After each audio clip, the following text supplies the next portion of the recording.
Alright, what's up everybody? We're back with another edition of Everyday Hoops. Hope you guys are having a good one. Today, this video, I just want to talk about some young players. You know, there's some young guys out there that are really balling right now that aren't really maybe getting the national attention because these guys don't play for, nationally attention type teams. But these are young guys that are balling right now this season. I want to talk about them in today's video. That's really just an excuse for me to talk about some of these guys because I'm a big fan of some of these guys. But yeah, thank you guys for the views on the videos and the shorts recently. I really appreciate it. We are on the road to 500 subscribers, so if you do like the content around here, consider subscribing, like, turn notifications, stuff like that. I'd really appreciate it. Really helps out a lot. Link to my Twitter, TikTok, stuff like that in the description down below. And yeah, I don't waste any more of your time. Let's get right into it. So the first guy I want to talk about in this video is Anthony Simons of the Portland Trail Blazers. He has been on another level this season. If you know, I think it was this past offseason, he got a big contract. Or was it this offseason? I honestly don't really remember, but he got a big contract. He got a $100 million contract, I'm pretty sure. And yeah, a lot of people were like, wow. You know, he showed a little bit of things here and there, but is he worth $100 million? I don't know. But I think this he showed. You know, he didn't miss a lot of time. He played the first game of the season and then missed a long time. And he missed 18 games due to injury, and now he's back. And ever since he came back, he's been on another level. Absolutely. Throughout the entire year, he's averaging 27 points, 3 rebounds, 5 assists. He's shooting 45% from the field, 40% from 3, 92% from the free throw line. And ever since he's come back, he's averaging 28, 3, and 5, shooting 45%, 40% from 3, 91% from the free throw line. So basically taking out the first game of the season. He's been absolutely phenomenal. You know, he's had a couple 30-point games, 40-point game, some big fourth quarter. I think they say he's one of the leading guys scoring in the fourth quarter, you know? So, yeah, he's been absolutely amazing. You know, he's still so young, only 24 years old. He kind of broke out a few years ago, back in 2022 when Dame Lillard missed a lot of time. Kind of broke out there, you know, as a 17-point per game scorer. Then last year, as kind of the number 2 next to Dame, he averaged 21. Now, kind of taking over as his team. You know, he's kind of the guys that they rely on a lot. He's looking a whole lot better. You know, like if you play the entire season, who knows? You know, because since he's come back, Portland's actually been looking a lot better, winning a lot more games.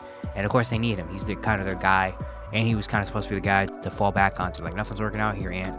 You know, do something, make something out of nothing. He can do it. You know, he's got all 3 levels of scoring. His playmaking has gotten a lot better. He's averaging career high in assists, career high really everywhere, honestly. And yeah, he's just been absolutely amazing to see. You know, and he's got one of the smoothest. Just watching him play, he's got one of the smoothest games in the league. So yeah, big things are coming for Anthony Simons, man. He's still only 24 years old, still has a lot of time to improve. You know, he's gonna be in Portland for a while, and yeah, cannot wait to see how he looks like going on in the future. You know, the next few years, because he could be one of those guys that maybe sneaks into an All-Star game in a year or two. You know, probably not this year because Portland is not good. But I mean, eventually, if Portland gets good in another year or two, Anthony Simons would definitely be in there because he is really good. The next guy I want to talk about is Jaylen Williams, J-Dub, OKC. He has been having a phenomenal season as well. After coming onto the scene last year, so the 12th overall pick out of Santa Clara, not really well known, and then jumped out and was like 2nd or 3rd in Rookie of the Year. Last year was amazing. He's getting even better this year. And yeah, he's playing at an amazing pace. The Thunder in general are playing at an amazing pace. And of course, Shea and Chet kind of get all the light a little bit because they're the main kind of guys. So Jaylen Williams kind of maybe doesn't get as much love as he should from the national media and stuff like that. But Jaylen Williams is really good. He's averaging 18 points, 3 rebounds, 3 assists. He's shooting 52% from the field, 42% from 3, 87% from the free line. He's been super efficient, you know, while putting up big numbers. Last night, he just had a career high 35 points against the Knicks. Well, actually, sorry, 36 points. Shot 13 for 17. Was 5 for 5 from 3. Yeah, he's been absolutely amazing so far this year. He's only had 1 game this year where he scored under double-digit points. That was actually not that long ago, like last week in a game against the Kings. He was 2 for 14, a rare bad shooting night. But since then, I mean, he's been just phenomenal, shooting the ball efficiently. He's kind of been like their guy where if Shea, you know, either Shea doesn't have it going, which is rare, or when Shea gets double teamed and stuff, they're like, all right, you're done with teaming Shea and stuff like that. All right, here you go, Jaylen Williams, you do it. And he's just so, you know, he's strong. He's got a big body. He can get to any spot he wants to. The mid-range pull-up is like his shot. I don't think I've seen him miss that little mid-range pull-up. The 3-ball, of course, he's not really a high-volume guy. He only shoots about 3 a game. But when he does shoot it, it's going down. He gets to the free throw line at a pretty okay rate as well. And he just makes the right plays as well. Like, defensively, he's there. He's got a long wingspan. For his size, defensively, he can make it there. And then he makes the right plays on passing the ball wise and stuff like that. He's just a really good basketball player. You can see, you just watch him, you're like, dang, he's super smart. He just knows how to play the game. And he's just a big part of his OKC team. And I can't wait to see, how it keeps going. Because if you got him going and you got Shea and Chet doing their thing, they're a very tough team. They're a very tough team to guard. If J-Dub is doing his thing and then Shea and Chet are being Shea and Chet that we usually see, The next guy I want to talk about is Kobe White. Kobe White is having a really, really good season. The Bulls, even though have been bad, there's been a lot of trade rumors and stuff like that going on. But Kobe White has really stepped up his game. So far throughout the entirety of the year, he's averaged a career season. He's averaged a career high in points, rebounds, assists, shooting from the field, and from 3. So he's having a career highs everywhere. He's averaging 17 points, 4 rebounds, 5 assists. He's shooting 45% from the field, 39% from 3, 81% from the free throw line as well. But particularly in this last stretch, without Zach LaVine on the team, they have been like a lot better, which has been a big thing, obviously. Zach LaVine leaving and then they come back. Zach LaVine leaving, the Bulls have looked a lot better since Zach LaVine's left. But so far, particularly in the games since Zach LaVine has been out, his last game was against Boston, an ACC tournament game. Since then, it's been 13 games. White's averaging 23 points, 6 rebounds, and 6 assists, shooting 47% from the field, 41% from 3, 80% from the free throw line.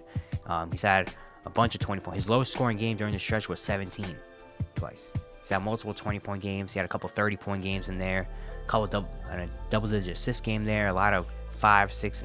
He's had 5 assists at least in all these games as well.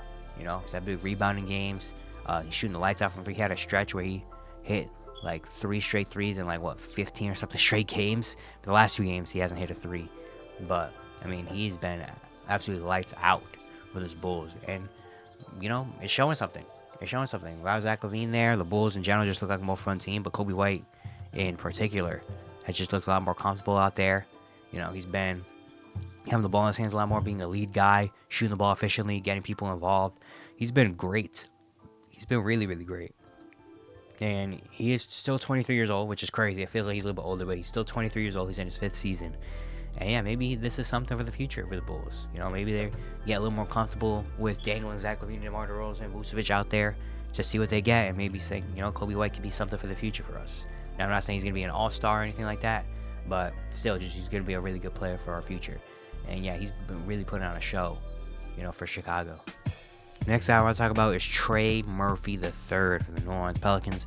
Of course, he missed a lot of time early in the season. He had a torn meniscus, had surgery in the offseason. Didn't come back till recently. He's only put 11 games so far this year. But in those 11 games, he's already come in right away and made an immediate impact on this team. So far, he's averaging 15.5 points, 4 rebounds, and an assist. He's shooting 48% from the field, 43% from 3, 84% from the free throw line. Trey Murphy kind of burst onto the scene last year. After having some moments in his rookie year. Last year really showed up.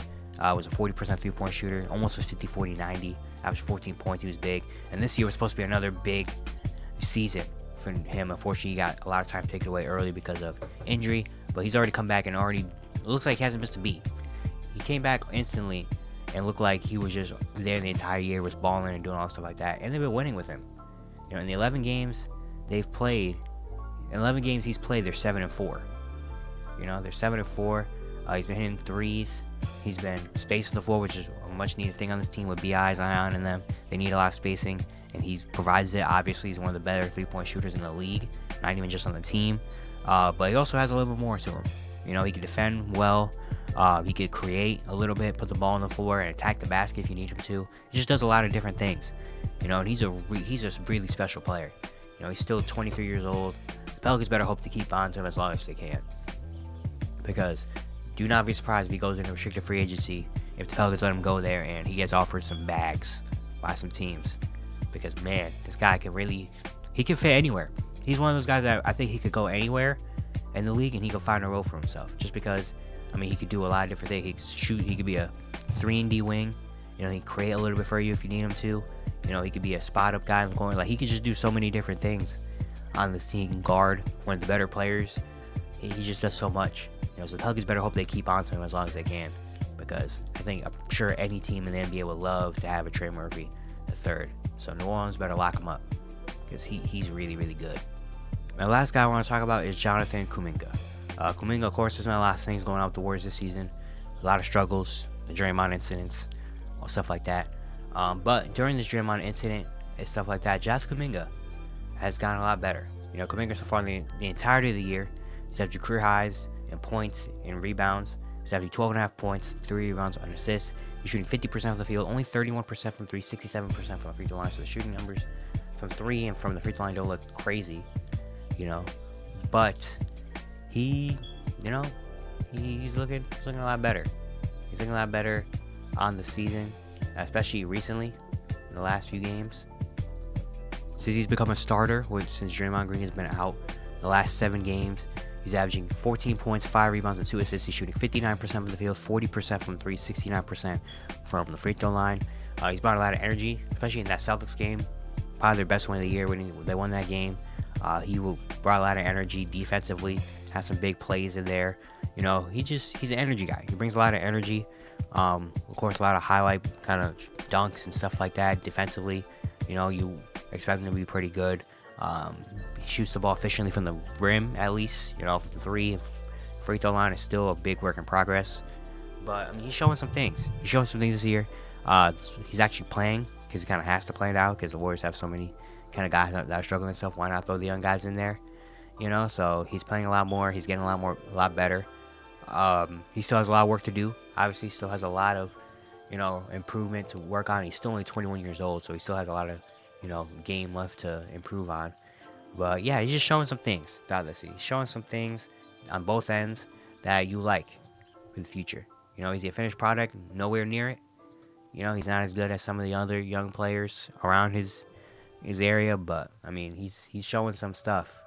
You know, and I'm a fan of Kuminga. I think he can be a pretty good player in this league.